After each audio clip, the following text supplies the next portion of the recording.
কিভাবে বুঝবেন যে আপনি একটা ফেক রিলেশনে আছেন?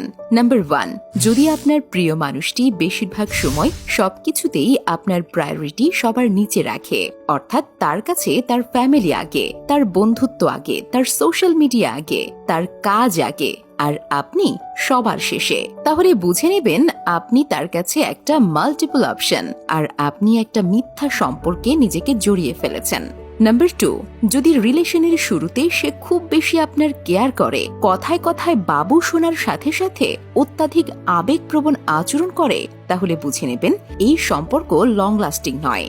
কারণ যদি কোনো মানুষ প্রথম কোনো রিলেশনে সে খুবই আবেগপ্রবণ আচরণ করে, এর মানে সেই মানুষের মাথায় অত্যাধিক পরিমাণে ডোপামিন, অক্সিটোসিন নামক হরমোন রিলিজ হচ্ছে, কিন্তু সময়ের সাথে সাথে আপনার জন্য এই হরমোন রিলিজ হওয়ার মাত্রা কমতে থাকবে, যার ফলে সেই মানুষটি একটা সময় আপনার প্রতি আবেগ হারাবে। আর এটা একদমই বাস্তব সত্য। তাই যাদের মাথায় কেমিক্যাল ইমব্যালেন্স আছে তারাই নতুন কোনো সম্পর্কে জড়িয়ে কিছুদিন বা সর্বোচ্চ 1 থেকে 2 বছরের বেশি বেশি আবেগপ্রবণ আচরণ করে, এরপর ধীরে ধীরে একসময় নিভে যায়, তখন আপনাকে আর পাত্তাও দিতে চাইবে না। নাম্বার 3, সে আপনার সাথে যে প্রমিসগুলো করে বা যে কথাগুলো বলে সে কথাগুলো বাস্তবেও করে। যদি এমনটা না করে শুধু মুখে বলে, তাহলে জেনে রাখুন সে একটা ফেক মানুষ, আর সেই রিলেশনটাও ফেক। কারণ যে মানুষটার মুখের কথার সাথে তার কাজের কোনো মিল থাকতে পারে না, সে কোনো রিয়েল মাইন্ডের মানুষই নয়।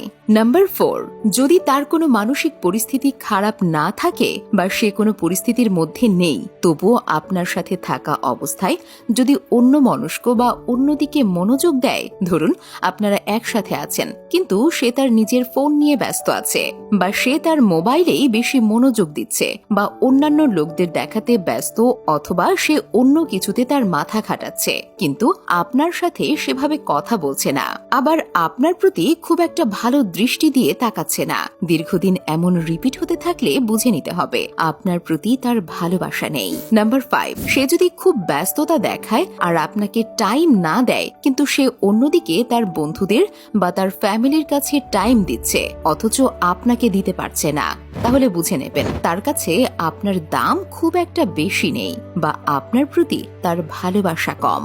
কারণ একটা মানুষ ভালোবাসার মানুষের কাছে টাইম না দিয়ে থাকতে পারে না, তার যতই বিজি শিডিউল বা যতই কাজ থাকুক না কেন, টাইম ঠিকই বের করতে পারে।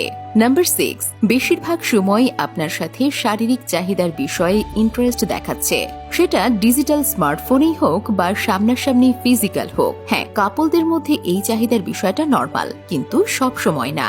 যদি এমনটা হয় যে যখনই তার সাথে কথা হচ্ছে বা যখনই তার সাথে দেখা হচ্ছে, সে শুধু তার নিজের ফিলিংস বা শারীরিক কামনা নিয়ে তার ইচ্ছে প্রকাশ করছে, আপনি তখন কমফোর্টেবল নন বা আপনার ইচ্ছে নেই, তবুও আপনার পার্টনার আপনার সাথে ফিজিক্যাল হতে চাচ্ছে, এর মানে সে আপনার সাথে ভালোবাসার চেয়ে ফিজিক্যালি অ্যাক্টিভেট। কারণ যে সত্যি আপনাকে ভালোবাসবে সে জানবে যে আপনি কিসে কমফোর্টেবল আর কিসে কমফোর্টেবল নন। নাম্বার 7, সবসময় সবকিছুতে আপনাকে এফোর্ট দিতে হয়, সে তেমন গুরুত্ব দেয় না।